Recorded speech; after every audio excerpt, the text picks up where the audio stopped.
Bismillah.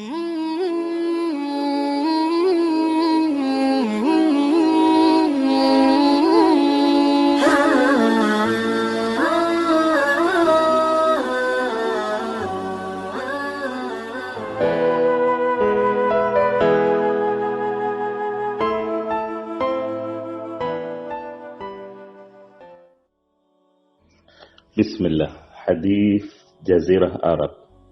An Umar bin Al-Khattab radhiyallahu anhu annahu sami'a Rasulullah sallallahu alaihi wasallam yaqul la ukhrijanna al-yahuda wan-nasara min jaziratil Arab hatta la ada' illa musliman. Rawahu Muslim. Dari Umar bin Al-Khattab radhiyallahu anhu meriwayatkan bahwa dia pernah mendengar Rasulullah sallallahu alaihi wasallam bersabda, sungguh aku akan mengeluarkan orang-orang Yahudi dan Nasrani dari Jazirah Arab, hingga aku tidak membiarkan di dalamnya kecuali orang-orang Muslim. Hadis riwayat Muslim.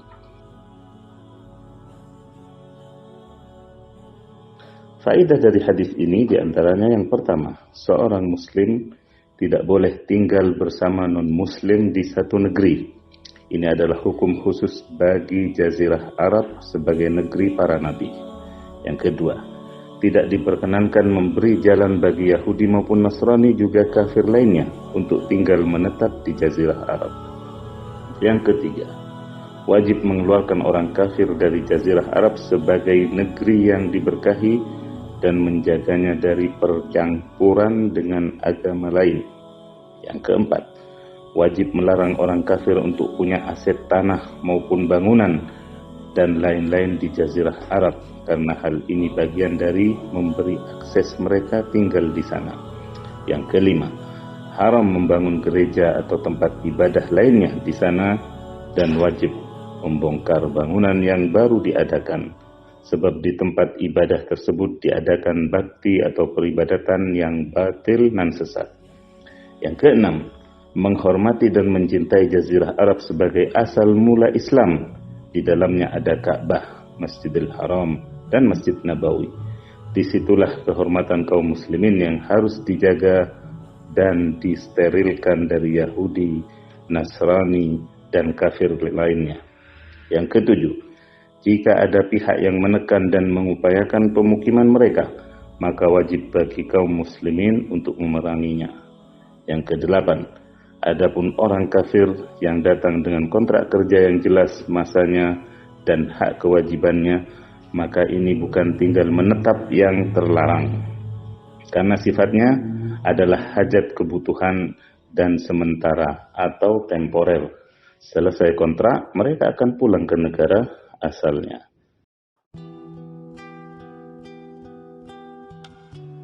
Bismillah. Hadis adil dalam berpoligami. An Abi Hurairah عن النبي صلى الله عليه وسلم قال من كانت له امرأتان فمال إلى إحداهما جاء يوم القيامة وشقه مائل.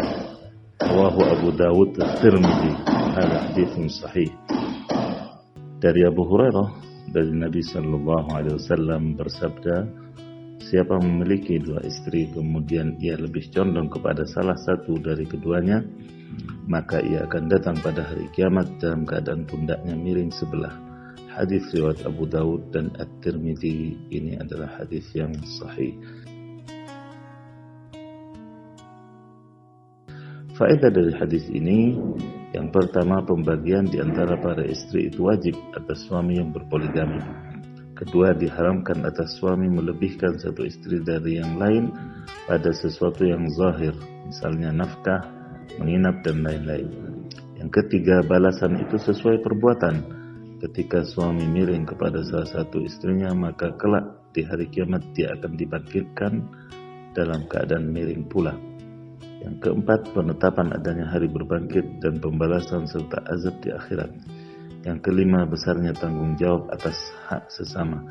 Yang keenam, saran bagi yang tidak mampu, fisik, materi, dan lain-lain, dan menyadari akan keterbatasannya untuk mencukupkan diri dengan satu istri, karena hal ini lebih utama bagi keselamatan Anda dunia akhirat.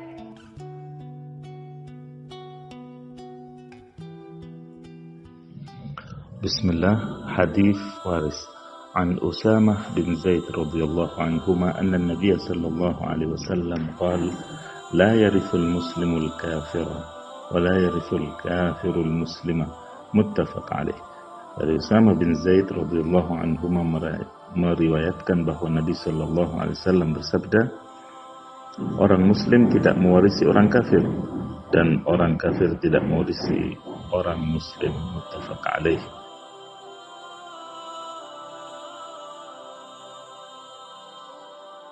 Faedah dari hadis ini diantaranya yang pertama, kafir adalah salah satu pencegah waris mewarisi.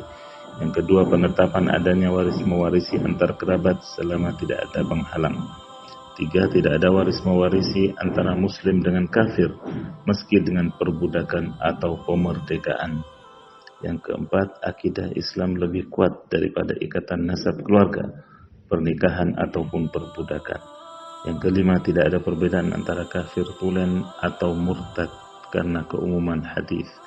Yang keenam, berlepas diri antara muslim dengan kafir meliputi berbagai ikatan, termasuk waris yang merupakan hak milik.